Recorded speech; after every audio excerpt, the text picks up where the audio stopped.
Live from Houston, Texas, and around the world. It's time to get your champagne wishes and caviar dreams. Welcome inside the Hall of Fame. Now, can you dig that?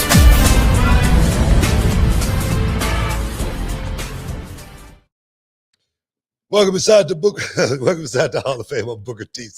I'm looking at something. I'm 6-time world champ, 2-time Hall of Famer. Got my man Brad Gilmore here with me. As always, I want to thank the people. I want to thank the people for stepping inside the Hall of Fame, getting you champagne wishes and caviar dreams. Without you guys, there would be no Hall of Fame. I just want you guys to know that. I'm going to tell you, man, I'm coming off a hell of a weekend. I'm hyped. I'm amped. I don't know if you guys saw that promo I did for the Texans. We didn't come out on top over this weekend, but I'm predicting. I'm predicting it's going to be a hell of a season. But before we get started, how you doing, Bradley? How you doing, dog? Look, I'm doing great, Book. I'm like you. I was not a fan of the open of the Texans, but you know what? That's fine. There's always week two. Growing pains. Growing pains, man. We're still a young team. We're a young team. We got some wrinkles that we got to iron out. I will say, however, regarding the Texans, I would like to say that video was amazing. I'd like to say I would want one of the chains that we were wearing that day. Dope. They're dope, and they're about, I don't know, 275 pounds ish. Yeah, Booker, the funny thing is, Book puts on one of these chains and he goes, yeah, if I wear this all day, my neck's gonna hurt, right? Or you were saying my neck was already hurting. It was like weighing you down. Your knees were bent a little bit. I was like, what's going on here, bro? This has got to be just costume, just to show off, because I always wondered what those dookie rope chains felt like, man. That's my first time. I always wanted to say that too live. Dookie rope, baby. Dookie rope chains, and what they felt like, man. And I tell you, man, that thing was pretty heavy, man. My neck was hurting. I'm serious. I thought I was gonna have to have surgery after I put that thing on. I want to give a big shout out to Maurice and Yura and everybody over there at the Houston Texans organization. First of many collaborations we're going to be doing with those guys. So that was great. But I'm going to tell you, too, we had the ESPN listener party, 975 listener party. Shout out to all the people who said they watch and enjoy the Hall of Fame. All the fans. Yeah. Oh, man, Book. I told Book, I was like, if we were at a con right now, you'd be cleaning up, man. You know what, man? It's always good to go to the people like that, though, and give back because, you and I, we started this radio thing some time ago. We never, thought it would blossom the way it has, man, but it seems to have been a hell of a ride so far, and it seems to be getting bigger and better. And I know it sounds cliche, but this show is truly all about the people. It really is. It really is. And I appreciate all you guys for stepping in on a weekly basis, leaving your comments, letting us know what you guys think about the Hall of Fame, Booker T, as well as Brad Gilmore. We really appreciate you guys. And yes, we do. And we appreciate everybody over there at ESPN 975 and the staff there. Michael Carroll, who's always hooking up the show, Joe, Samantha, Abigail, everybody who helps the show out on a weekly basis. But here's what I wanted to say, Book. Before we get it, look, there's a lot of stories. AJ Lee is back. Ronda Rousey's in the news. MJF is talking. Yeah. We're going to see Mike Tyson take on Floyd Mayweather. There's a lot going on in the world. But I want to say this. We were riding back. We went and got a bite to eat after the listener party. And I was telling you that the last time we went somewhere, you have a black Cybertruck, right? Yeah. I have a black Ford F-150. A little bit different. But I've always loved my truck. And then they were parked next to each other. You know what? It's American made, man. Oh, it's American made. It's got it makes you feel kind of like a cowboy. You know, I get it. You know what I call it? You know what I call it? I call it my cowboy Cadillac. That's what I call it. All you need is the hat. All you need is the hat. Oh, I got the hat. Yeah. I got the hat. Don't you worry about that. I just hadn't broken it out yet. You know what I mean? But I was telling Book when I walked out the last time and I saw his Cybertruck next to my F-150, I felt like Fred Flintstone. Do you know what I mean? Back to the future. Back to the future. I know. No, you had Back to the Future. I had the Fred Flintstone. You were running off of the Mr. Fusion flux capacitor, I was running off the yabba dabba doo feet. You know what I mean? That's what I felt like. So I told Book, I said, you made me actually want to go and put upgrades on the truck. Yesterday, this was my whole day. Seat covers, chrome inlays, new tint, ceramic coating everywhere. You know what I mean? I even got the interior hooked up, brand new mats, all of that. Wait a minute. You got all that done in one day? One day. Damn, you must got a bootleg brother you working with. You know what I mean? You get all the right stuff. First of all, I got all the right stuff. I want to shout out my guy over there in Friendswood who hooked the tent up. He ceramic tent, looked real nice. Nice. You can't see nothing. You did can't everything. See nothing. He did everything. Everything. He did my tent in about an hour. You know what I mean? Right. And that's good. All that's right. ceramic, Book. That's not that peel off, turn purple stuff. Hook me up with this dude, man. I got some work for it. All right. Okay. I will tell him, and you tell him I sent you. That way, when I want to get, a little something extra, he'll remember your boy. I'm not gonna lie to you. I'm not gonna lie to you. It's the first time I've ever done this in my life because he was telling me the prices and it wasn't that bad. But I go, hey, I looked at your social media account. You don't have too many social followers. I could shout you out, on mine. I am on the radio. You know what I mean? I can give you a shout out. That's why your boy's so good. You gotta hook up. You son of a gun. Oh man. That's I don't even know if that's legal. You know what I mean? My tent is legal though, because I'm gonna tell you what he said. Damn right it is. No, I'm gonna tell you what he said. I was like, hey, how dark can I go on the front? He goes, we only supposed to go 35. I'm like, but we could go 25, right? He goes, you live in Friendswood? I go, yeah. He goes, you can't do that, bro. And then I go, what about tinting my windshield? He goes, I wouldn't do that, bro. Got in Friendswood. You go get got. We got our own little community out here, man. And they dangerous, dog. They dangerous when you come through a Friendswood. You on the computer. You know what I mean? You're already locked in the computer. And if your tag come up, you're gonna get pulled over immediately. I'm serious, you know what I'm saying? So don't come through Friendswood slipping. That's all I gotta say. That's all I gotta say. Big ups. We love our Friendswood police, though. We love our Friendswood police. Heck yeah, man. And our mayor. And our Mayor Foreman, we appreciate all of you. But I just want to let you know. So yes, I went and got the truck is souped up. It still doesn't look like you. Awesome. I'm trying to keep up with the Huffmans. I'm not gonna get the electric car, the cyber truck just yet. Get it wrapped, man. Get it wrapped in one of that, matte black or something like that. That might make you even feel a little closer. You know what I like, Book, though? I like the shine and the gloss. You know what I mean? You can get gloss. You can get gloss as well. As far as the wrap go, I'm just saying it just brings the car flavor out a little bit more when you got the wrap. And I see that in a lot of cars, a lot of Teslas. Actually, like that X. I see a lot of those wrapped in. They look sweet. Yeah, and they look really, really sweet, man. I saw a purple one going down the highway last week, and it was smoking. You know what I mean? Almost made me want to go get one, man. Seriously. I'll tell you this, and I almost want to know. And this is a friend of the show from back in the day. But you know what? The first thing I did when he was tinting the car up, you know what song was in my head? One guess. What song do you think was in my head? I don't know. About man, tinted man. Windows. I don't know, man. What was it? Tinted windows don't mean nothing. They know who's inside. It's tricky to rock around to rock. You know what I mean? That's what was in my head. Yeah. I was like, am I letting Run DMC down by getting the tint? Yeah.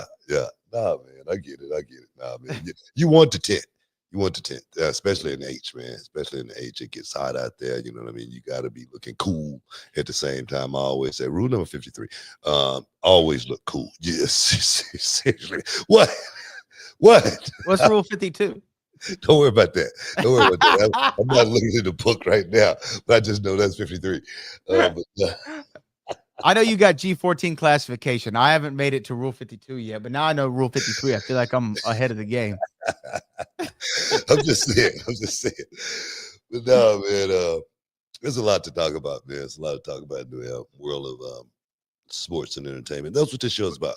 But let's real quick. Let's plug this Saturday Reality Wrestling Gold Rush, Walker Texas Lloyd Arena. Is that where you're about? Is that where you're about to do? I think that's what you're about to do. I mean, that's on the list. That's on the list. It's on the list. I just want to get in front of the show. We'll get it on the back too. But Trick Williams, we might as well start there. Go right ahead.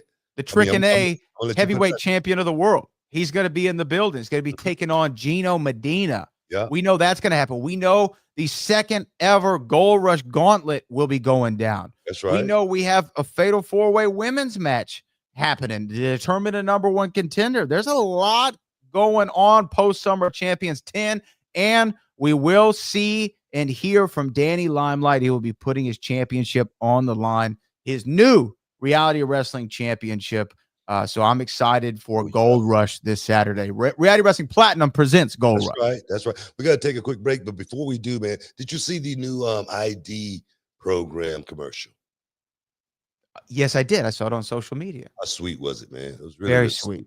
I mean, reality wrestling is really doing some big things, and right now, guys, I don't want to, put the horse before the cart or anything like that. But reality of wrestling may be getting ready to do things even bigger and better, stronger, faster. Oh yes, man! Stick around. You're in the Hall of Fame. We'll be back in a minute, fellas. Let's talk about confidence. The kind of confidence that counts when it's time to step up and deliver. And that's where Blue Chew comes in. Blue Chew is the original brand offering chewable tablets designed to help men achieve stronger, harder, and longer-lasting erections. We're talking about getting in the game and staying in it. And you know what they say, man. If you stay ready, you ain't got to get ready. And with Blue Chew, you can take these chewables anytime, day or night. So you're always good to go when the opportunity strikes. And the best part, the entire process is done online. No doctor's visits, no awkward conversations, no waiting in line at a pharmacy. Ooh, yeah. And Blue Chew is putting their money where their mouth is, offering you a whole month for free. It's simple. You sign up at BlueChew.com and consult with one of their licensed medical providers, and once approved, you'll receive your prescription delivered discreetly right to your door, made in the USA and ready to go when you are. Now, Brad, let's get real. Does it work, man? They'll mistake you for a soldier at full salute. You'll be pitching a tent like a true Eagle Scout, man. Blue Chew won't stop until every man is bricked up like a brick house. That's the mission, dog. And listen, confidence is key, especially when you're all bricked up. There's nothing sexier than a man who's ready to go. And at BlueChew.com, they can help bring that energy when it matters most. Don't miss out on what could be the best night of your life. Make life easier by getting harder. Discover your options at BlueChew.com, and we've got a deal just for our listeners. Try your first month absolutely free. Visit BlueChew.com, use the promo code Booker, and there's more details and important safety information. And as always, we thank Blue Chew for sponsoring the Hall of Fame podcast. Oh, yeah, man.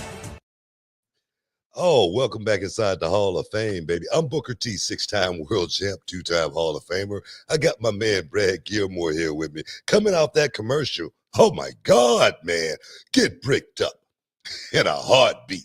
I'm talking about. What you laughing at, man? What's going on? Wait, no, I just like how you came. Hey, I'm Booker T. You came in real smooth. You came in real smooth, man. Oh, man, I just wanted the flow to actually mix with the commercial, man, because the commercial's banging. I'm telling you right now, Blue Chew is literally one of our number one sponsors. A1. For a reason, man, because they do it, and do it big. Yeah, man. But man, there's a lot going on out there right now, man. I don't even know what started. I know, right? I mean, what's top on your mind? You know what? I think we start with AJ Lee coming back. Woo! AJ Lee is back after 10 years. 10 years, right? 10 years. AJ Lee is back, and she looks just as good as ever. I mean, looks great. She's in great shape. It seems like the fans has been almost like that CM Punk moment, has been waiting and anticipating AJ Lee to make a comeback. You know what? I didn't think we'd ever see AJ Lee ever again inside of a wrestling ring. It seemed like she was so far detached from, the wrestling thing. It seemed like that time away from totally put her in a totally different headspace. And I get it, man. I get it. The wrestling business, it could chew you up, can spit you out, man. Seriously. I mean, it can happen that quick. You could be on the rise, seriously, in this business. And then one day, boom, it's all over with. AJ chose to step away from the business. You know what I mean? And to step away from the business at her highest peak, right? Mm-hmm. AJ Yeah. was as hot as she ever could be when she stepped away from it. I give her a lot of credit for that. I give her a lot of credit for that, as well as I give AJ Lee a lot of credit for coming back and finishing this thing and finishing in the WWE. It's so cool, actually. It's cool for the fans because the fans, like I say, they've been waiting on this, man. And I'm sure the fans, just like myself, was wondering if they were ever going to see AJ Lee in the ring again. And for me, what I take away from it is, someone like Roxanne Perez getting a chance to have that moment, perhaps with an AJ Lee, someone that I'm sure she looked up to coming up, getting into the business at such a young age. So it's so many variables that's going to play out with AJ coming back. And I'm more importantly, I'm just happy to see AJ Lee back in a wrestling ring. Seriously. I am too. When she retired, initially right after WrestleMania 31, I was like you. I'm like, we ain't seeing AJ again. That's it. Especially with everything going on with CM Punk at the time. That was after Punk had left the company under his, bad times or what have you. So I didn't think that we'd ever see it back. But I will tell you, when at the end of Clash in Paris, when Becky Lynch got involved, I'm thinking, okay, where are they going with this? Because we have WrestlePalooza coming up. This is the first ESPN WWE show. They've got to do something big. And then when she started slapping Punk on Monday Night Raw, I said, okay, there's only one way you can book this. There's only one way. There's only one way. And what happened. And AJ, on a night that it was John Cena's last SmackDown, the story was AJ Lee, and that's no slight to John at all, who, by the way, had a great match with Sami Zayn, and Brock Lesnar was on SmackDown. I feel like we're not talking about that as much as we are talking about AJ Lee because she deserves it. She was a groundbreaking, I think, woman in that Divas era. She kind of felt like the anti-diva in some ways. She was a great foil for people like the Bella Twins, and people such as that caliber. They just matched up really well together. And I think it's one of the most surprising comebacks in the last few years. And actually, a little plug for myself on Yahoo today on Uncrowned. I actually wrote an article about the 5 most surprising returns of the last 15 years. And I will say AJ, she might make that list now when you think about it, because that was a hell of a pop. Big pop. It's one thing about aura. It's something about the it factor. AJ kind of like created her own little thing. She had her own, thing going, and so many young wrestlers that came up after her kind of like picked up on that, start trying to be like AJ with the tennis shoes, the skip, and the flow, everything. And you see her mark her DNA on so many young wrestlers. You got to give her props for that. That kind of stuff. It don't happen by accident. It don't happen by osmosis or anything like that. You don't slip on a banana peel and find that kind of charisma, and people gravitate to you the way they have gravitated to AJ. So I'm just looking forward to seeing, what kind of work we're going to see out of AJ here in the future, because AJ was always like, feisty, so always spicy. She was never overpowering or anything like that, but she could always go in the ring and move you and make you feel something when you watched her perform. So 10 years later, man, 10 years removed, we're going to get a chance to see exactly what this new form of AJ looks like. Yeah, absolutely. And to me, obviously she got to go up there against Becky first off at WrestlePalooza, but I highly doubt this is a one-off thing for her. So when you think about the potential matchups, you mentioned one that I think everybody has already talked about, which is her and Roxanne Perez, because I know there's a photo out there of Roxanne as a young girl crying when she was meeting AJ Lee at a signing, I believe. And then there's obviously the connection there. To me, it feels like Roxanne Perez is an evolution of AJ Lee. Like, you can see the direct lineage there. So that's one. But can you imagine AJ Lee and Liv Morgan? They kind of got a similar vibe going on in some ways. AJ and Rhea Ripley. And it's like I say, it's so many different variables that this thing can play, So I'm just looking forward to seeing it. I don't want to book it or anything. I threw Roxanne out there because I knew how big Roxanne was of a fan.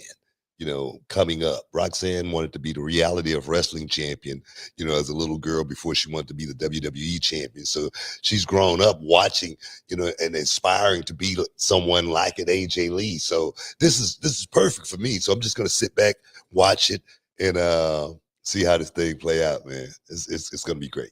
But think about that card. We only know 2 matches so far, but just you're going to have a mixed tag. CM Punk and AJ Lee in a WWE ring again after 10 years is crazy.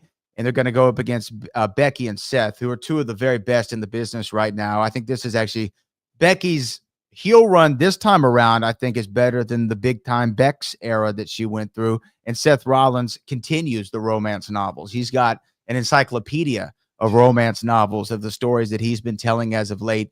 And then you have Brock and Cena for one last time. And Cena, I don't know what happened these last couple months. I don't know if he talked to your boy Frank Thomas and got hooked up on them Nugenics, because he's been having some banger matches these last couple weeks and months. The one with Punk was great. The one with Randy was great. But the one with Cody at SummerSlam was phenomenal. The one with Logan was great. The one with Sammy this past Friday was sensational. I mean, this is a great run for Cena. And he and Brock always had great chemistry. You were there when they had Brock's comeback match at Extreme Rules. And was that a match to remember. Yeah, it definitely was. But what I like about this Cena final run is the way it's all been put together. Boom, win the title, boom, turn heel, turn back babyface, and then boom, go on this run of incredible matches, like you say. This is the last hurrah for John Cena. And I want people to be able to feel this properly and understand what this really, really means, man, because people have heard me say it. I've actually said it on commentary. I say John Cena is not the greatest wrestler in the world. He's not the guy that's going to go out there and, jump off something and woo you. But John is the guy that, he's the most untraditional superstar that I've ever seen. He's a guy that go out there and do things not the traditional way, but it works, and it works perfectly.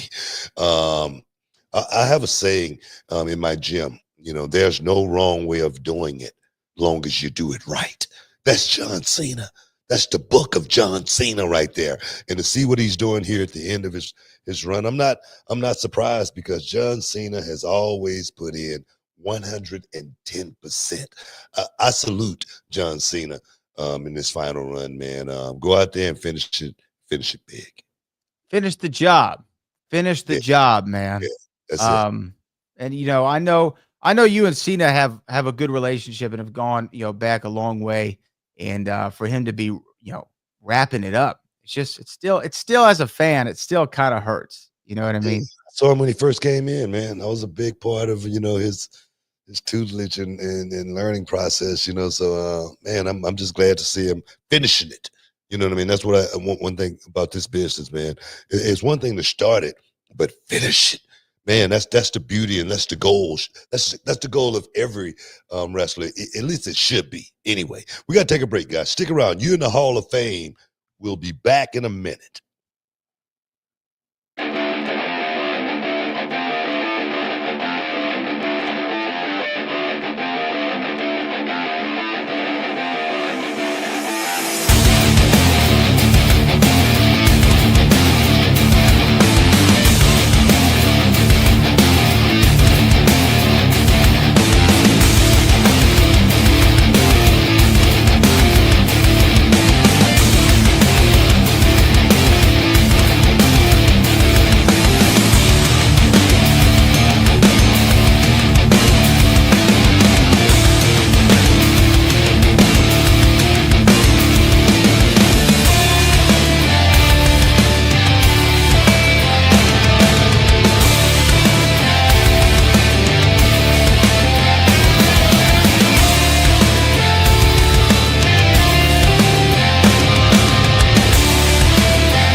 Welcome back inside the Hall of Fame, baby. Oh yes, man. Just talking about the wrapping up the retirement of the greatest, perhaps of all time, the last real champion, John Cena. What do you think about that tag right there, the last real champion? The last real champion, man. I mean, I in like some ways, I understand what you mean. The I never like it, seen man. I like it a 17. lot, man. Yeah, Yeah. seriously. Yeah. What do you remember about John when he first came in? I mean, because you were at the time in SmackDown, you were one of the vets of the locker room.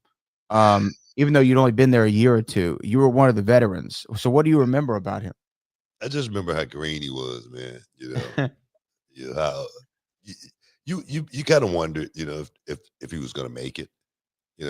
He wasn't, initially the chosen one, the guy that they were, looking to put the rocket on and send straight to the moon. It didn't seem that way, you know, initially from the beginning, but you can kind of like see the tide shift a little bit. Yeah, because WWE, I've always, known the business side of it. WWE is always, known when to pivot and look for that next guy to have that you know major run. Of course, like The Rock, of course, Stone Cold Steve Austin, of course, The Undertaker. It's been certain guys that get that baton, and you could tell John Cena was the guy that they were looking to give that baton to, and let him run. And for me, I knew what my job was. My job was to help John and try to get him as ready as I possibly could for those moments under the bright lights. So I have another saying, in my gym: preparation is the only luck you're ever gonna have.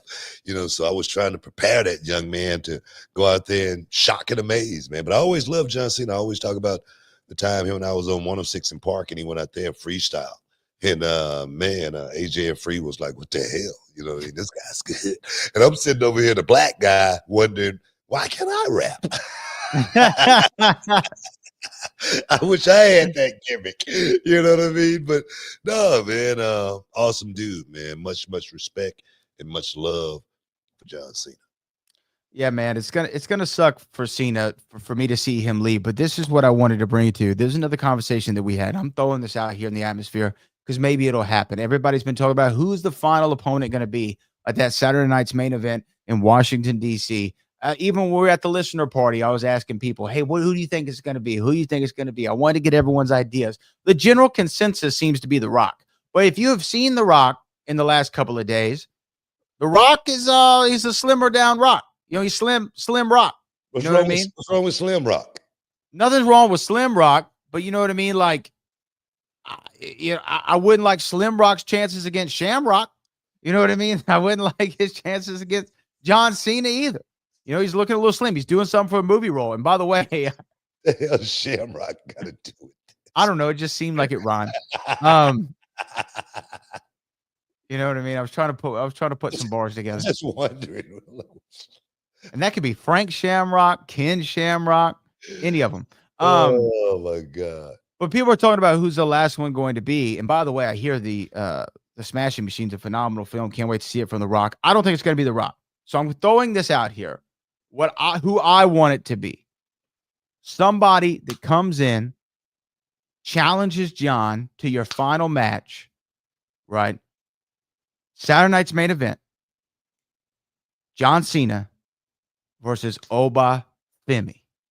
That's what I want to see. The ruler of NXT comes and shows John Cena that you might be the never seen 17, but you've never seen an athlete like Oba Femi. Oba's been incredible since he's been in the WWE NXT system. He's picked up this game fast. He is fast, strong, ready to do it. Can you imagine if Oba Femi gets the 1-2-3 Saturday night's main event against John Cena? He is a solidified superstar in one night. That's my pick. That's who I want it to be. Look, I'm not rooting against that or anything like that, but I don't think that's going to happen.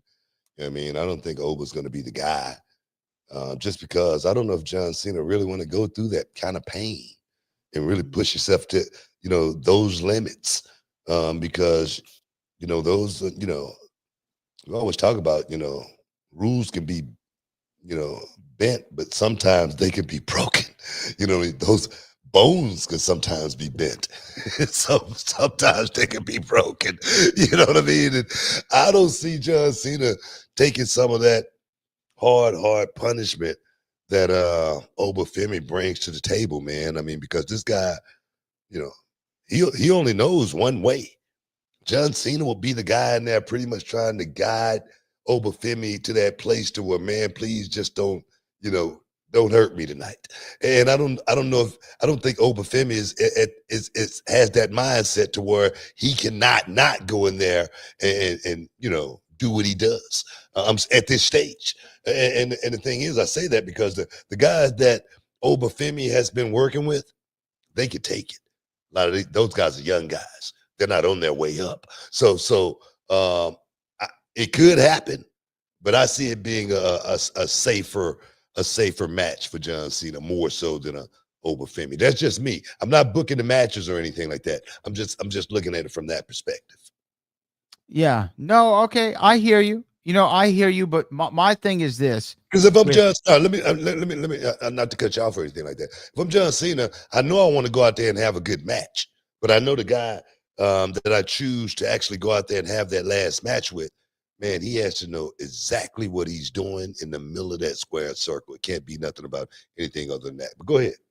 Well, no, I mean, look, I get what you're saying. So I'm gonna flip it on you. Like, I know you don't like booking the show, but if there's a match you would like to see, is it Drew McIntyre? Is it Gunther? Is it AJ Styles? Is it who? I mean, is there somebody? Is it Dirty Dom? Like, is there a name that makes sense for you? I don't know, man. I'm not going to try to book it or anything like that. Of course, Gunther would be a good choice, but that there again, John Cena's going to have to, man, he's going to have to bite down on its mouthpiece.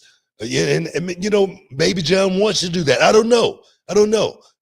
Like I say, you made a good choice. Obafemi could be a good choice. It will definitely put the rocket on him. Having that rub from John Cena, man, it doesn't get any bigger than that. Like you say, setting this young man off on the right path. Question is Obafemi ready for the main roster? You damn right he is. You damn right he's ready for the main roster. That's a big step.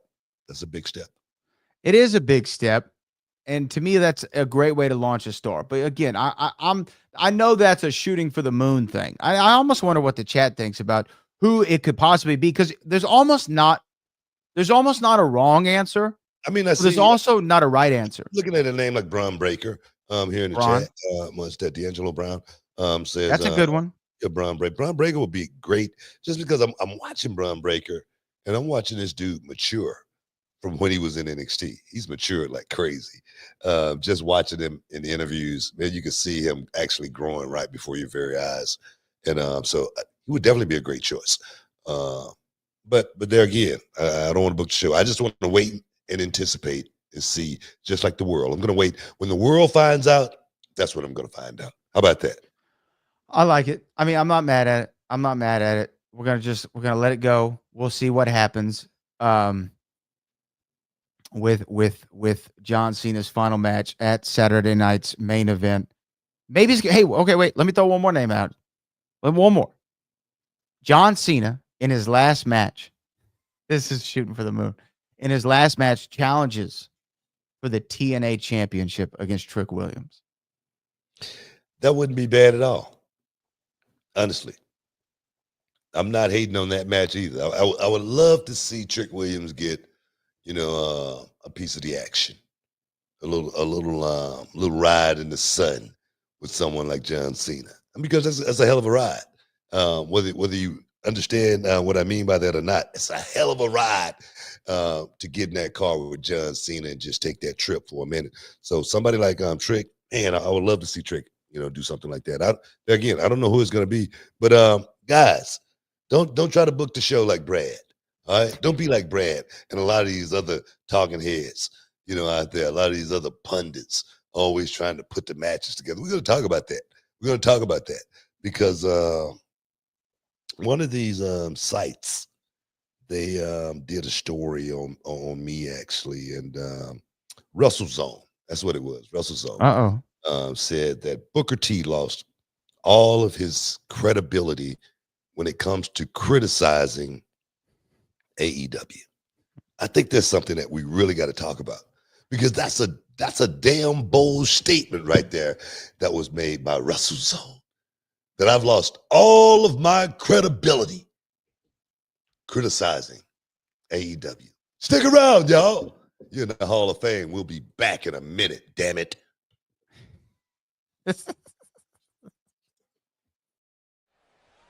Hey, this is Booker T, 6-time world champ, 2-time Hall of Fame. I got something for you guys, man. Look, when I was a kid, man, cereal was my jam. But now, since I'm a grown man, I'm looking for something that gives me more than just a sugar rush and carbs, man. That's when I found Magic Spoon. Look, it's a cereal that gives you the taste of your childhood favorites, but without sugar and packed with tons of protein.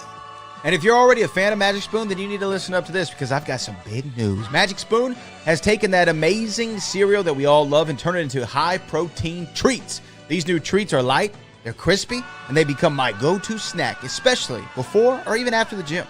Yeah, man, every serving of Magic Spoon cereal has 13 grams of protein, 0 grams of sugar, and only 4 grams of net carb. That fruity and cocoa flavor are the classic ones, but there's a whole lot more to try, man. And those new treats, they've got 12 grams of protein and come in flavors like marshmallow and chocolatey peanut butter. Perfect when you're on the go or you need a quick snack to fuel up before that workout.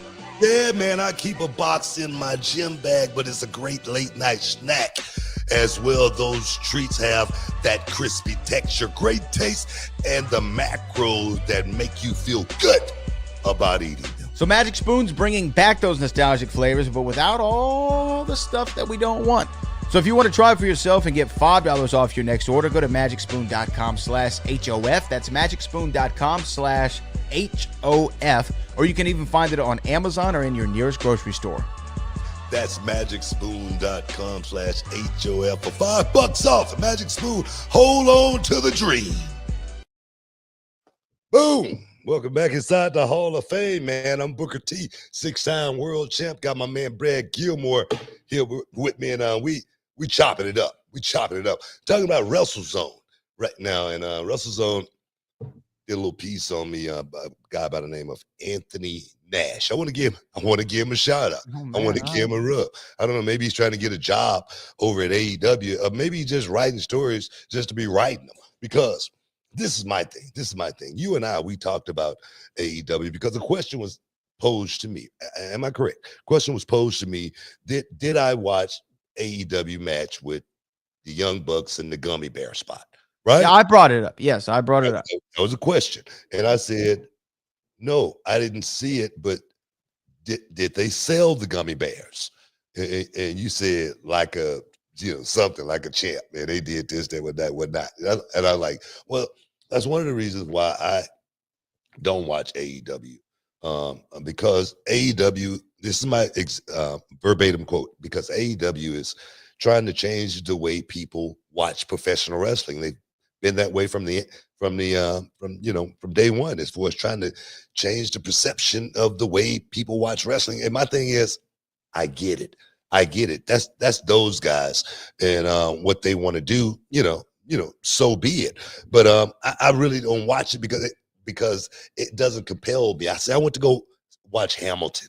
And I said a couple of times in Hamilton, I almost had a tear come out because it really made me feel a certain way. And I say, when I watch that, it doesn't make me feel that way. That's the reason I really don't watch AEW television. I say I really haven't watched the full show since AEW has been coming on television. I say I've watched pieces of it on the internet. I've seen stuff on YouTube, clips. I say, but sitting and watching a full show, I've never watched a full show. Now, this is my thing. I want to question Anthony, and he could pull it up in his on his site. He could let me know. In other words, when have I ever criticized AEW? Do you remember me, Brad, ever criticizing AEW? One time criticizing AEW? No. No, not criticizing I'm AEW. trying to figure out what negativity have I ever given AEW? What hate have Booker T ever given to AEW? I'm just trying to figure it out. For someone to say I have no credibility as far as criticizing, I've never criticized them. So you're writing a story that's nonsensical in actuality. So I'm just trying to figure out if he can, Anthony Nash, can formulate when I actually criticize AEW, not maybe said something about AEW, but criticized AEW. I mean, if anybody in the chat can come up with the time that I criticized AEW, please. I want to know about it because there's a lot of people out there just losing their damn minds when they hear someone say anything remotely towards AEW. Now, have I mentioned AEW? Yes, I have. Have I said things about AEW? Yes, but I don't think it's been from a negative criticism perspective. I don't know, Brad. You tell me if I've been critical towards AEW. From a pure hatred standpoint, no. No. Have there been things on AEW television, WWE television, TNA television, and the like that we have commented on to go, hey, what? I don't know what this is about, or what have you. Yeah, absolutely. I mentioned the bat spot. Yes. I think that was the last time I mentioned something about AEW. All right. And did I think it was a good idea? Hell no. But even like and not to bring up like old news, but even like with the whole Swerve Strickland thing, like, hey, you shouldn't use that promo time to think about me. You should use that promo time to get yourself over. And I mean, like these are what am I trying to say? Positive criticism, constructive. That's the word I'm looking for. Constructive criticism. And to me, there's nothing wrong with that. And Mr. Nash or whatever his name might be, I don't know. What happens on the internet is a narrative gets crafted that Booker hates everything AEW. That you come on this show and you rant and rave about AEW all the time. I think we've given AEW more props than most other shows have. Go listen to Jim Cornette if you want to hear somebody rant and rave. And shout out to Jim. That's not a knock either. But of Vince Russo. Or Vince Russo, bro. Go listen to him if you want to hear about it. It's so many others. There's so many others. But to me, we rarely talk AEW, and that's not out of design or anything. It's just if there's a story to talk about, we'll talk about it. The gummy bear thing, to me, look, it's personal opinion. I think that's stupid. I think Brad Gilmore quoted in the headline, not Booker. I think it's dumb. I think it's idiotic. I think it's a disgrace to the business. I think that it cheapens what we have worked so hard to make mainstream. I'll tell you what. No, hold on one second. They are not putting a gummy bear spot in a steel cage match on ESPN. I'll tell you that much. It's not going to happen. If they got a bag of sweet Saudi money to go do Crown Jewel and the Crown Prince saw a bag of gummy bears get dumped in the main event and they're selling them, that's not getting the paycheck done.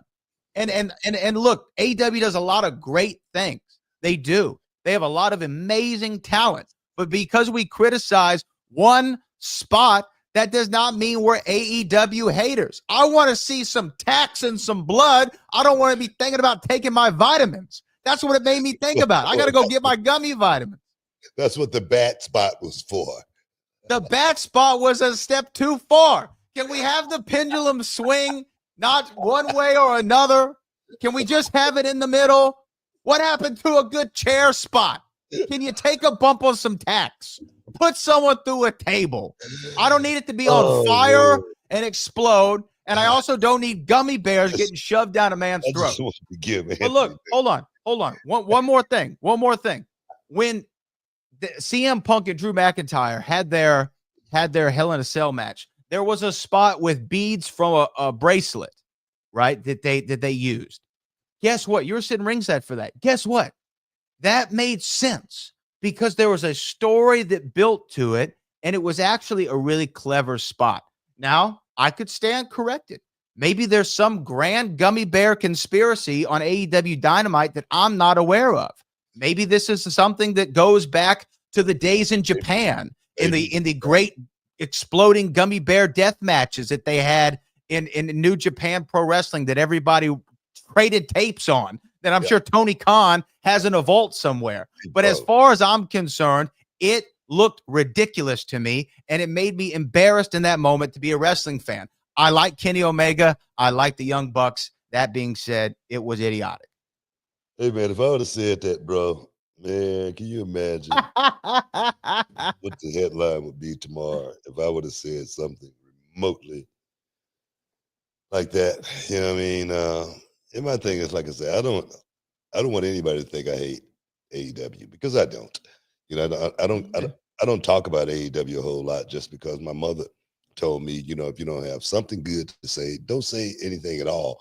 I do comment on stuff like the gummy bear spot, and like I say, it's not my cup of tea. Just like I said, the baseball bat with the spikes in it. I said that only thing I said was that wasn't my cup of tea as well. All right, but I'm not gonna, you know, if the guy want to take it, you know, hell, let him take it. I don't.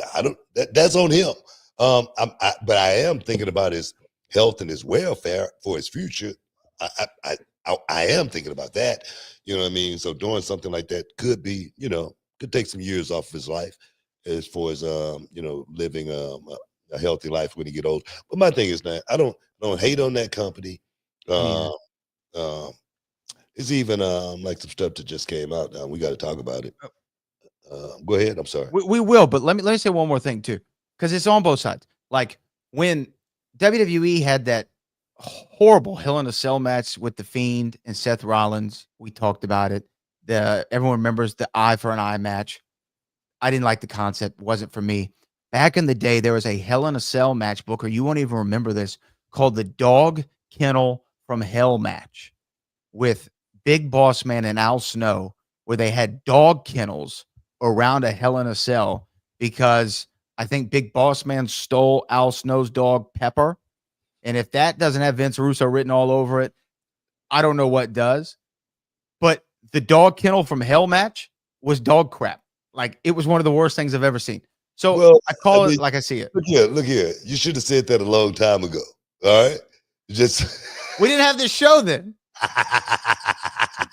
I thought just so people could hear you say something bad, you know, about one of these PLEs. No, man, you being biased. I'm paid off. You're bought and sold. I'm a company man. That's what I was just going to say. A bootlicker. You're company man.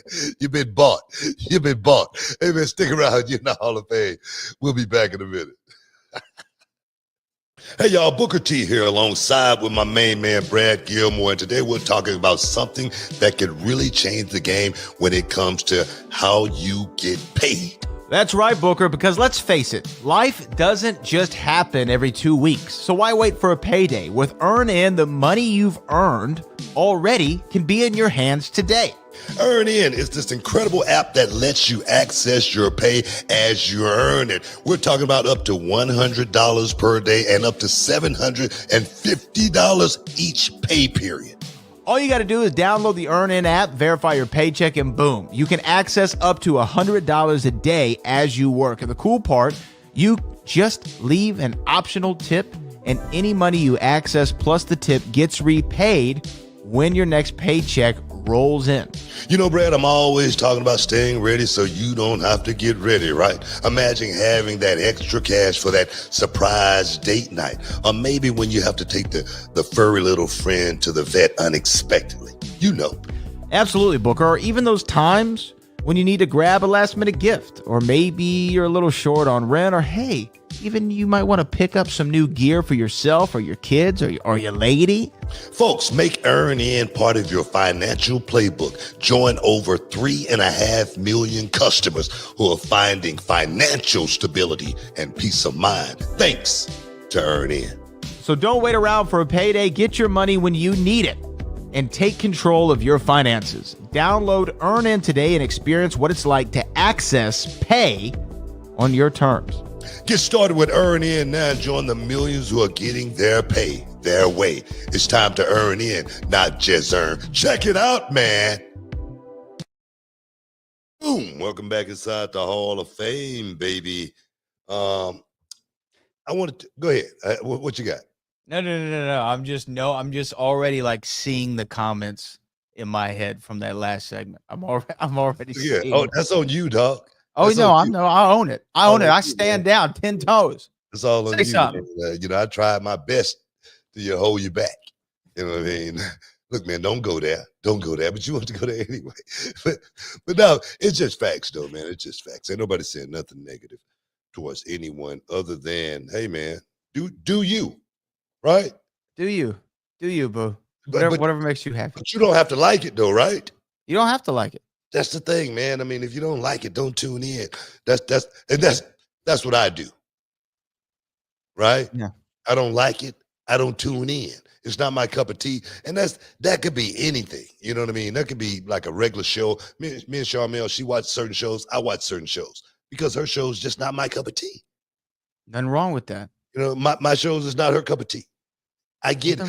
One thing about Charmel and I, we get like so ticked off, you know, around the house about stuff like that because she loved watching Dexter, right? Mm-hmm. Dexter's a great, you know, show. I really never watched Dexter. I know what it's about, but I'd rather watch a real police interrogation on YouTube. All right.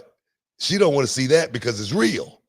And I say Dexter killing people too, but it's not real. I mean, what are you talking about here? So it's just not my cup of tea.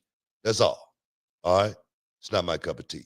What do you think about the moving on the statement that Bully Ray made and the comment that MJF retorted with? I don't know if you heard about that. Oh yeah, I hope we're talking about the same thing. So give the people a little bit about what it is, so I know what I'm talking about. Because I thought you were going to go with the Ronda Rousey thing. So go with this first. No, I wanted to tie this in just because it's still AEW. Yeah, You know sure. what I mean? And I want to get your take on, you know, who did you agree with more, you know, Bully or MJF? I think Bully Ray made a comment, and I'm just paraphrasing, that the show, the AEW show, is lost right now. It really has no identity, pretty much. You know what I mean? Yeah, here was his go ahead.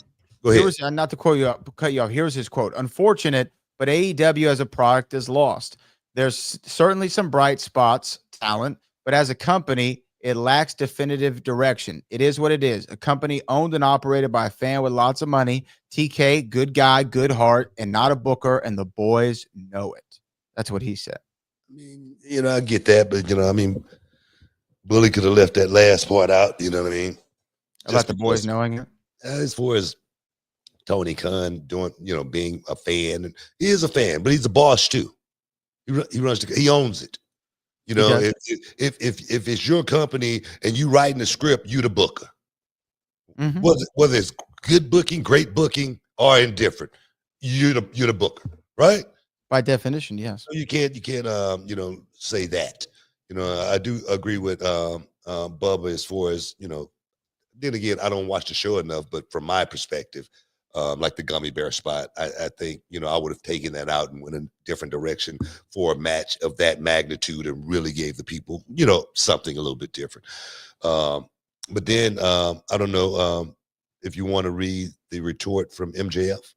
Let's see. MJF said, imagine if Anthony Bennett did a podcast criticizing the NBA and its players. Imagine if John Gottner did a podcast criticizing the MLB and his players. Would you take their opinions into account?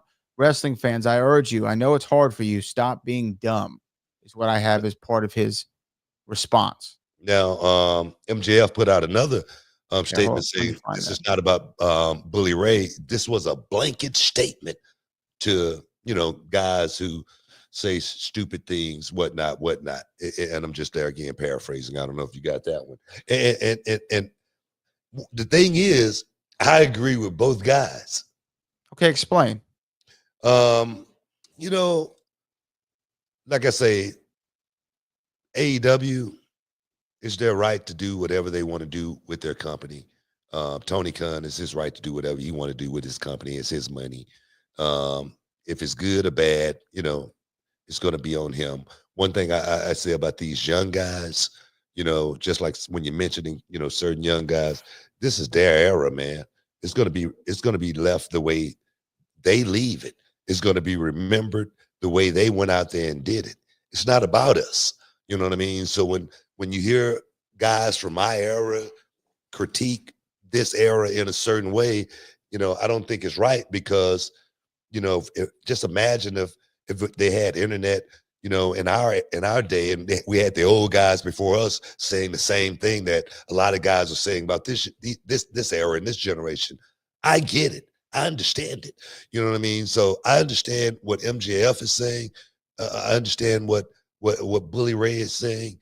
And it's gonna have to be somewhere we meet in the middle. But I respect a guy like MJF and what he's bringing to the table, as well as him saying that this is not about Bully Ray. This is a blanket statement to all of these old heads out there that speak. It's just like I heard Kevin Nash, my big homie, big homie, big props to my big homie. He said Raquel Rodriguez, he like her, but she don't work big. She needs to start working big.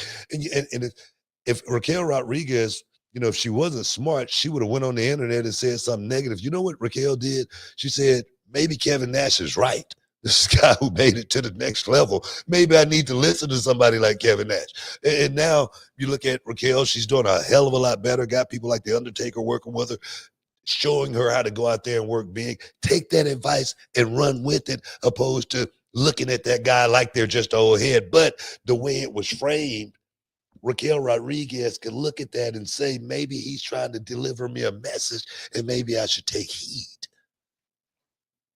Yeah. Does that make any sense? It makes perfect sense. Well, and the other thing is two things can be true at the same time. Yeah. Right? Two things can be true at the same time.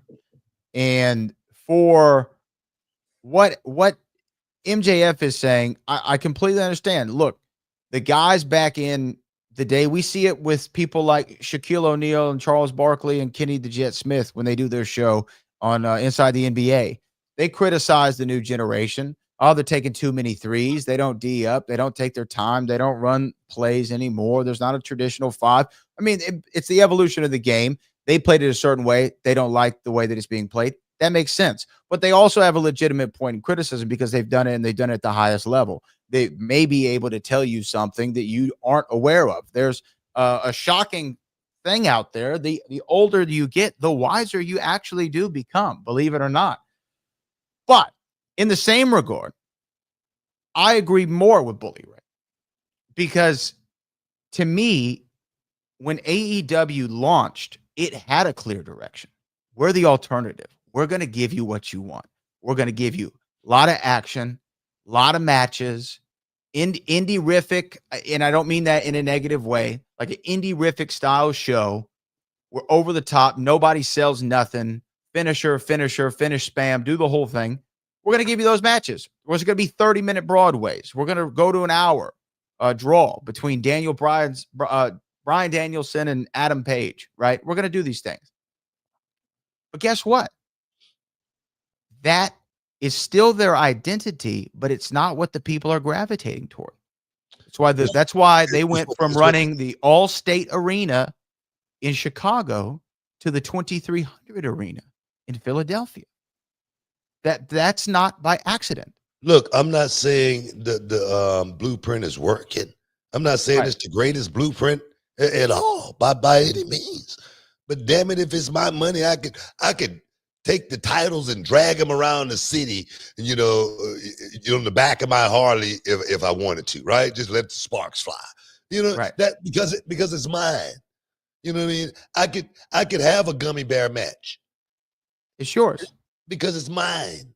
And that's why I don't agree with certain, statements, just because I say, when you want to start, doing that, go get your own and do it the way you want to do it. Don't tell me the way I should do my company. I do my company like this because this is what I like. Maybe Tony Khan like what he's doing. Maybe Tony Khan is having a lot of fun doing something that he's been wanting to do since he was a little bitty boy. Go out and have some fun with professional wrestling. Am I against that? No. Is it a marketing and a blueprint to have a successful company for many, many years? Normally, no. But when you're a billionaire, you can do whatever the hell you want to do, man. Come on here. Can we be real here for 1 minute? Can we? It's his sandbox. Exactly. I agree with that. And my thing is, a lot of guys going to get paid. A lot of guys going to have jobs. I don't know what's going to happen when it's all over with as far as their careers, whatnot. But for me, I have no hate, ill will towards AEW, and I'm not going to tell those guys how to go out there and book their matches. I just say it's not for me. That's all. It's not for me. All right. Can we agree? Can we agree to disagree on that? Agree to disagree. Hey man, you're in the Hall of Fame. Stick around. We'll be back in a minute. You dig it, sucker? You're listening to the Hall of Fame. Here's Booker T and Brad Gilmore. Out. When you come to the WWA, this is what you're going to have to face right here. It's the GI Bro. Well, let me tell you something, Steve, baby. I've been noticing all these big guys like the Super Collider, the Warrior, this Thor. Well, let me... First things first, man. I got a new haircut. Would you like to see it, man? Yeah, I want to see. All right. GI Bro. GI Bro is my name. And beating people up is my game. Look in my eyes. Everybody in the WWA, I just want you to know one thing. The GI Bro is ready, willing, and able to take on all comers in the WWA. That means everybody. Thor, Cherokee Warrior, Super Collider, mainly because I seen what you did. You came out, you tore the sign up, you ripped it out of my little private's hand, and you stripped it in two, man. That's something you don't do. You don't mess with my little privates, man. It's a war. Let me tell you, when I get you in the square circle, when I get you in the combat zone, when I get you in the ganking zone, that's when I'm going to declare World War III on you and take you clean out of the game, man. Ah! It's the best promo of all time. Welcome back inside the Hall of Fame. Booker T and Brad Gilmore. Book, I got to say, every time I see your promo of G.I. Bro from the WWA, I like it more. God, man. I was 2 months into the wrestling business right there. 2 months. Hell of a promo.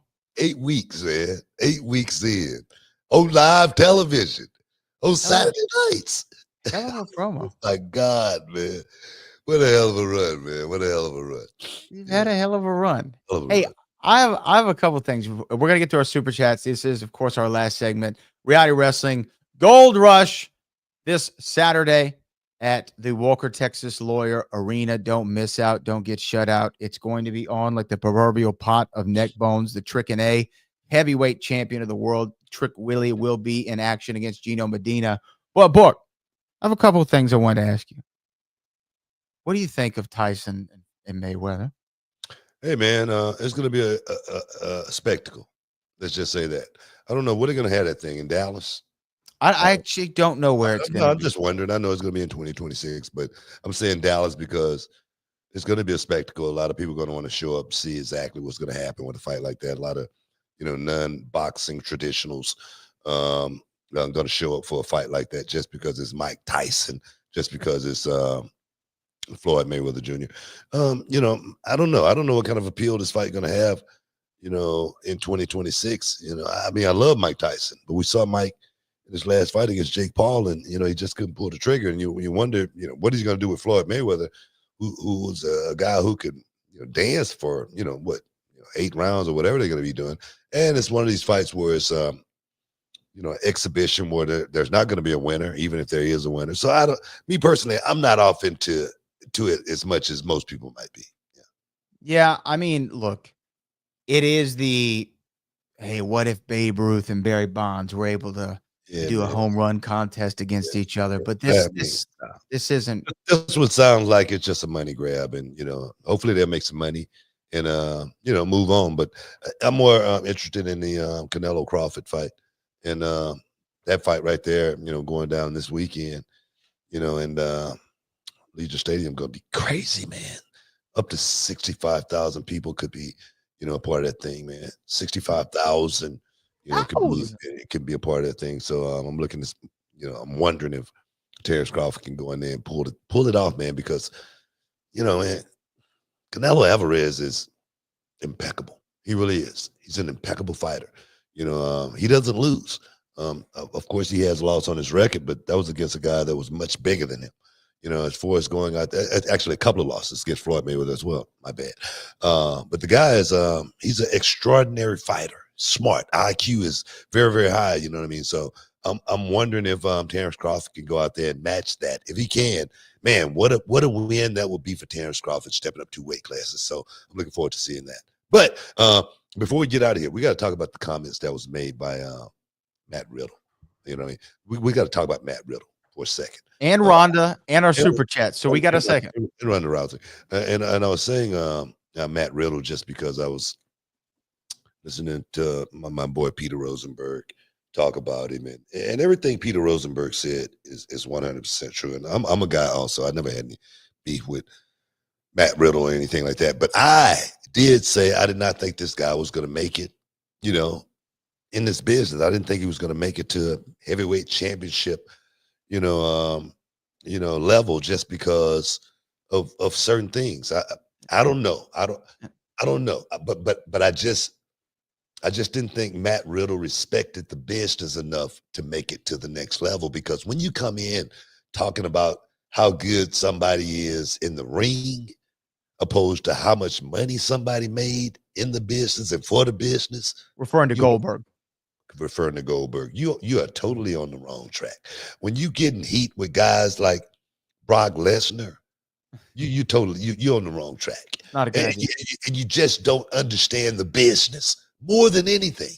And you could think that it's all about the internet and the fans and the buzz you got going. But I'm gonna tell you right now, that kind of stuff could be here today and gone tomorrow. You could be on a skyrocket trajectory, and boom, everything just blow up in your face, and you're working on the indies. All right, never again to make it back to the major leagues.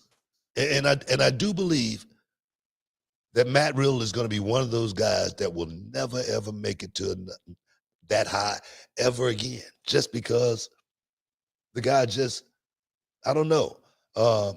It's one thing burning bridges, but when you just blow up the damn bridge, that's another story. And I just think, I don't know. I just don't think this guy did himself any favors over the weekend, speaking the way he has. Yeah, because D'Angelo Brown says, why is Matt Riddle on TMZ bad-mouthing CM Punk and AJ Lee? Why did this guy got so much hate for CM Punk? Why? I mean, my thing is CM Punk has done a hell of a job creating the aura that he has in this business for a guy like CM Punk to walk away from it for as many years as he did, and the fans still kept his name alive to where he could come back and still parlay this success into millions. Look here, you don't hate, you congratulate. You know what I mean? Absolutely. That's my thing. And I think that's what this is more than anything, hating on a man. You can get ulcers, you know what I mean? High blood pressure and all of that, having these type of feelings towards people that you don't even need to have feelings towards, because you don't even know them. You don't even know them, I think, well, look, we don't need to repeat his comments, but it just shows you the class of individual that he is. It's somebody who, as you said, doesn't respect the business, but also doesn't seem to respect another person's wife, or honestly, he doesn't really seem to respect himself all that much. And that might be the core of it. And I hate to project anything on another individual. I don't know Matt Riddle, never met him personally, never had a interaction with him online. Look here. After hearing and seeing Matt Riddle just over the past weekend, do you want to meet him? No. He's joined a list to me, like with him and Ryback and a couple others. You know what I mean? And it's Swerve Strickland, to be honest with you. Those three people I don't really have any respect for after hearing some of the comments that they've made. And I don't have any inclination of wanting to meet them. And you know what? I still like Rhonda, but Rhonda, can we talk for a minute? Can we talk for a minute? Remember the last time Ronda Rousey worked in the WWE, and we were on the on the rental car bus. And it was me and Corey Graves and a couple of other guys. And we came to Rhonda's stop first, for her to get off and go to the airport. And Rhonda was walking across to the terminal. And I said, as she walks out of our lives forever. Everybody cracked up, needless to say, she's back. Ronda Rousey's another one, man. I think the wrestling world opened the doors to her, and she just spit in the face of professional wrestling. Feels like it a little bit. That's what she's done. It's a reason why people don't like you. You know what I mean? I don't hear any of her old comrades in the UFC saying anything good about Ronda Rousey. Man, it would be great to have Ronda Rousey back for a reunion. Oh, it would be great to have Ronda here as an ambassador. Oh, it would be great to hear Ronda do some Nobody cares about Ronda Rousey but herself. She's got a very, very high, self-esteem, as far as, looking at herself a certain way. But I don't think anybody else, looks at Ronda that way, just because there again, I don't know why she have so much hate and vitriol for the wrestling business, a business that let her in to go out there and have moments like at WrestleMania, giving her the rowdy Ronda Rousey gimmick, right off the bat, making her, something when so many other people wish they had, a spotlight like that. I don't get it, me, myself. I don't know. Maybe it's a star thing. Maybe it's one of those things to where you feel like, you're better than this. I don't know. I really don't know, but I really feel like Ronda Rousey was given everything in this business. I really feel like this business opened the door for Ronda Rousey to come in and have a great time and do her thing and make a lot of money. And I can almost guarantee you this. Ronda probably made more money with the WWE than she made in UFC. I can almost guarantee you that. And to spit in the face of that, it's an insult. It really is. And I have nothing but love for somebody like Ronda Rousey. And I'm not gonna wish any ill will towards her or anything like that. But I just wish that we as a wrestling business really think about letting certain people into our world, because they can come into it and then as soon as they leave, they can go out and do the same exact thing, like a Ronda Rousey. So that's my take on Ronda. Well, let me say this real quick, and then we'll get into our super chats. But one of the tweets that Ronda, or one of the quotes from an interview that she did, I'm trying to remember, the Lapsed Fan podcast. One of the things she said was this: the fact they had me fighting Alexa Bliss at all was effing ridiculous. And Wow. You want to know why they had me fighting Alexa Bliss? Because she had the most merch sales at the time. Like, WTF, that's your decision-making process? Yes, it is. Let me say one thing. There was a show called Mad Men back in the day, John Hamm, right? And his secretary, says, sometimes I wish, you could just tell me that I did a good job and you would appreciate me. And he looked at her and he said, that's what the money's for, right? and to me, when I read this comment from Ronda, they put me against her because she was selling the most merch. It's called a business. We want to make money. That's like I say, that's the thought process of people coming in. It's just like when I hear Matt Riddle say somebody can't fight, he could beat somebody up. Well, go back to the UFC and fight somebody. It's not that hard. No. They got so many fighting organizations you can go out and go do it. Go do it. Bare Knuckle FC. Go do that. And the thing is, see how good you are after being on the road for the last 10 years or however long it's been, taking bumps. You know what I mean? So these guys are delusional when I hear them talk like it's like somebody want to fight you these days. Run up on somebody trying to fight them and see what happened to you. And Alexa Bliss is a great worker. She's super over. That's the kind of person you want to wrestle. And she's smaller than you. You can have a great. Come on, Ronda. Well, that's somebody that don't understand the wrestling business. I mean, she understands the fight business. Right, and very well. There again, if Ronda Rousey wanted to fight, Amanda Nunes is about to make a comeback. I mean, she could easily go back to the She don't UFC want that. She don't want and get some of that smoke. Or She don't any want of these other girls, Kayla Harrison, she can go She don't get want some of that smoke. You know, if she, it's a lot of girls out there that don't mind. You know, Holly Holmes, I'm sure she'll do a rematch. You know what I mean? So if you want to go fight somebody and get into it's asinine when I hear these real fighters talk about having a real fight and don't want to go have a real fight. I agree with you. You know what, Book? We're going to take a quick break, and we're actually going to come back with the super chats, all right? We'll be back in a second. This is the Hall of Fame. Man, I'm hot. Calm I'm down hot. now. Calm down.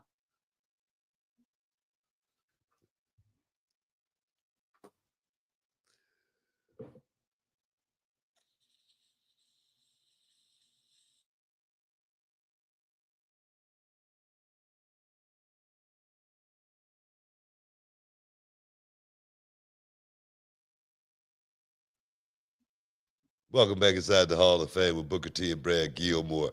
Super chat time, baby. Hit him up. Hit them up. All right, here we go. First one comes from Big Breezo Booker. I went to NXT Live in Spartanburg. No cameras, no marquee lit up. It was raw. It felt like I was watching legends wrestle. I got chills. Okay. In Spartanburg, South Carolina. I guess so. It was a house show. I guess so. Awesome, man. Awesome. Hope you enjoyed the show, man. Those guys go out there and they work their asses off. And boom, I'm getting ready to head up and get everything together. Got to be at NXT in the morning, man. Yes, yes. Hell yeah. D'Angelo Brown said, did you guys hear the recent comments from Jack Swagger about Cena refused to putting him over? I did hear that. That's his side of the story. That's all we can really say about that. It might have been a good thing. Because, I mean, that's that could have been a career ender. You know what I mean? I'm just playing. Hey, look, you know what? I don't know Jack Swagger. Go ahead. Well, go ahead. I was going to say, I don't know Jack Swagger from Adam, never met the guy. But I will say, I think he's running a trucking company now that does have a great name. Do you know the name of his trucking company? What? Hall and Oates. What is? Oh yeah, I heard that. Yeah, I heard that. That's no, pretty man. I'm gonna tell you right now that's a possibility. You know what I mean? That Cena wouldn't put him over. I mean, I've had guys that I wouldn't put over. Right? I mean, Matt Morgan. For certain reasons, it wasn't anything against Matt Morgan. It had nothing to do with Matt Morgan. All right, and I'm sure if John, pulled that card, it was to protect himself for certain reasons. You know what I mean? And then just think about it, man, and look at it in hindsight is 2020. He might have did the right thing. He might have. I mean, and Jack Swagger did end up winning the world title from Chris Jericho, I believe, shortly thereafter. So yeah. Things happen for a reason. Hefe Pilot said, what's up, King Book and the boat? I'm locked in. I'll be back in a few days. I had to get everything situated before I head back to Texas. I'm ready to meet and start chasing the dream. We're ready for you, man. Get out of here, man. It's time to stop all that talk. It's time to show up. It's getting real crowded too, man. So you better get in where you fit in. We already talked about that one. Calitonio says, Canelo or Crawford? My heart want to see Crawford take it, but my wallet is telling me Canelo gets the decision. So who you with? I kind of 100% agree with what Calitonio's saying. I want to see Crawford go out there and beat Canelo. That 2 weight classes, that's a big jump for an expert fighter like Canelo. Not just that, man. It's the boxing game. Boxing has always been so tainted, for lack of a better word. And my thing is, if Canelo can go 12 rounds and, just look average, the judge is going to give it to him. I mean, I don't think the judges are going to be on the side of Terrence Crawford in this situation. By no means. Crawford is going to have to go out there and definitively beat that man. Almost perhaps having to, put him down a couple of times just to, sway the judges to give him the decision if it actually goes that way. So if anybody's betting, they better bet very, very wise on this fight right here because I think the judges could come into play.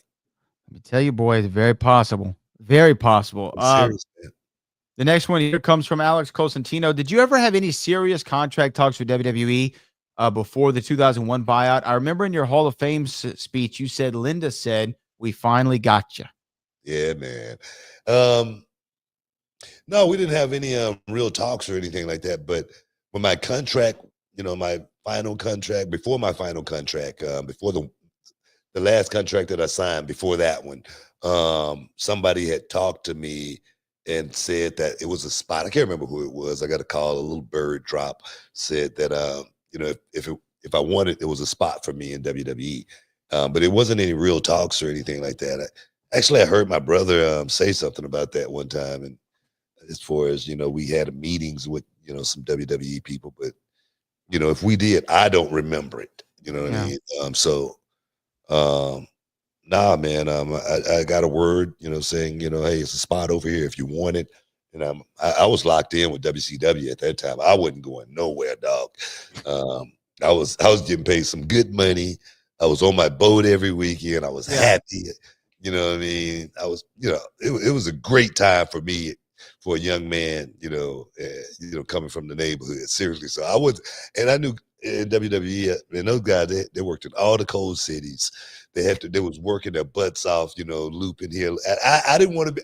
I would have retired at WCW if the company would have stayed going. I'm serious. Worked in the cold cities, bro. I didn't want to work in the cold cities in WCW. We didn't work a lot of cold cities. You know what I mean? And it was nothing like the trips and what I had heard. WWE, World Wrestling Entertainment, it's truly real. It's real as it. WCW World Champ. It wasn't like that. It wasn't like that at all. We went to Germany. And our final one is another Alex Cosentino. Have you called JBL yet, Book? He's live with Conrad right now. I will answer this question for you. Hell no, he hasn't called him yet. And do me a favor, Alex. Tell JBL on Conrad's stream right now to call Book. We will get it done faster that way than the other way around. See there? I talked to JBL already. When? When? So I just wanted to put it out there. I already talked to JBL. When? Don't worry about when. Why you got to be all in mine? I told you I talked to him, didn't I? Well, damn it, I talked to him. You know what I mean? In the last week? Within the last, calendar. Month? Last calendar? Look, saying looking real jack, brother, at a con doesn't count as talking to JBL about coming on the podcast. I talked to him. He's not only going to come on the show, he's coming to Reality Wrestling. Okay, now we're getting somewhere. How about now that? We're getting somewhere. How about that? Now we're getting somewhere. How about that? Love it. How about Love that? it. Love it. That's what I'm talking about. So now we can put that all to rest. Put it to bed. JBL's coming. All right. You heard it here first. JBL Reality Wrestling. Those are all our super chats for the day. What a hell of a Hall of Fame it's been. We appreciate all of you. I know you're probably going to be checking out Monday Night Raw and the return of AJ Lee. We'll be talking about all things that next week. Good job, man. Thank you guys for stepping inside the Hall of Fame. Get your champagne wishes, caviar dreams, man. Brad, for all the heavy lifting. As always, until next time, peace. We love you.